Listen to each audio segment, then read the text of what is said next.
This is Vira Gunn once again reporting from the Wizard World stage floor. And I'm here with Brian O'Halloran, Dante from Clerks.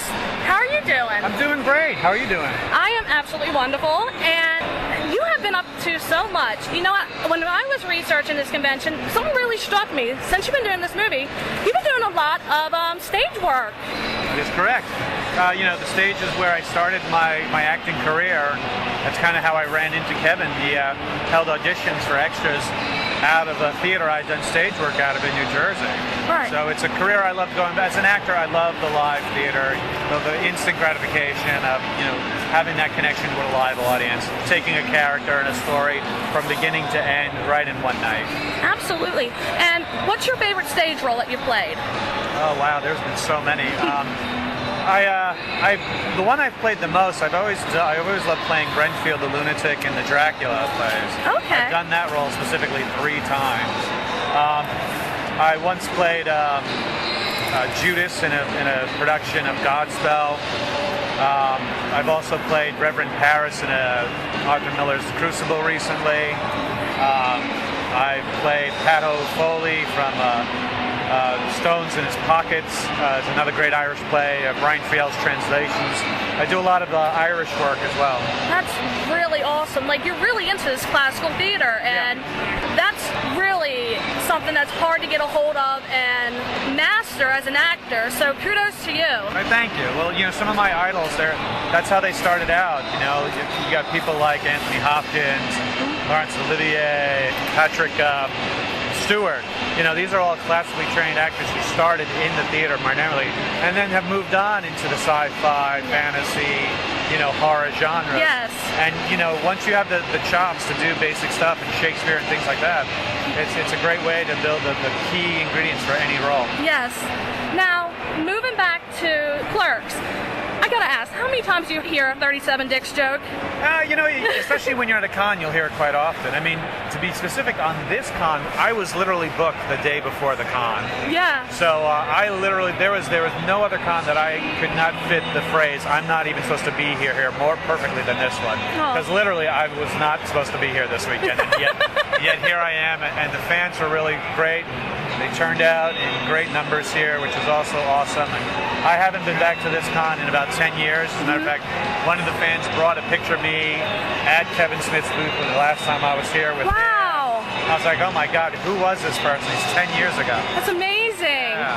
That is so cool. And your fans are really devoted. Just everybody from that View Askew universe, your fans are really rabid and love you guys. Yeah, they've been very, very loyal, and you know, and they're not easily amused, and they're not easily fooled either. They're very loyal when they like quality, and they'll call you out. You know, that's why when we did the sequel to Clerks, you know, that was a love letter that pretty much Kevin wrote. He really put a lot of care and heart into that. It showed. It really did. And we did it in the same respect to get those words out and those emotions the way he wanted it. Yeah. And we really all loved that project when we were working on it, still to this day. It really did come across in the movie, and I gotta give him props for that. Thank you. Now, I am a Jersey girl, and my fans are constantly ragging on me because of it. They don't really get the appeal of Jersey, and I try to stress to them, it's an awesome place to be. Can you just help me out here? Because I think if you vouch for me, they'll get it. You know what? The thing about Jersey is it's the place where everybody from New York and Pennsylvania went to vacation, but they love to needle us with their little jokes about chemical plants and stuff like that.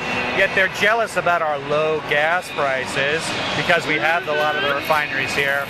Plus we have an amazing coastline and the Jersey Shore, great place to go. We have Atlantic City, which I'm a poker player myself, so I just love, you know, the whole area. And then you can go out to the farmland of southern Jersey or even western Jersey, or into the beginning of the Pocono Mountains area. We have so many things to do here. And yeah, we're the redheaded stepchild of New York. We get it. We're the tunnel kids. We're the tunnel rats that come into New York to party from time to time. But it's also the place where they like to go when they want to see real trees and breathe pretty clean air for the most part. You know, all these shows like the Jersey Housewives or the Jersey Shore, they give a bad rep to Jersey when a lot of the people aren't originally from New Jersey, number one.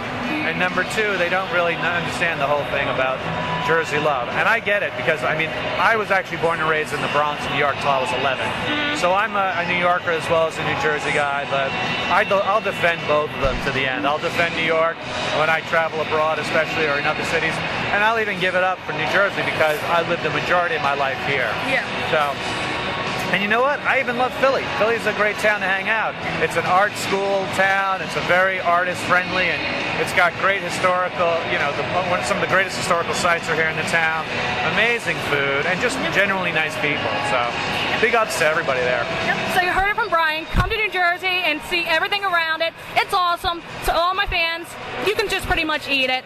This has been Vira Gunn. Thank you again, Brian. You are an awesome guy, awesome actor. Oh, I thank you. Thank you again, Wizard World in general. Goodbye.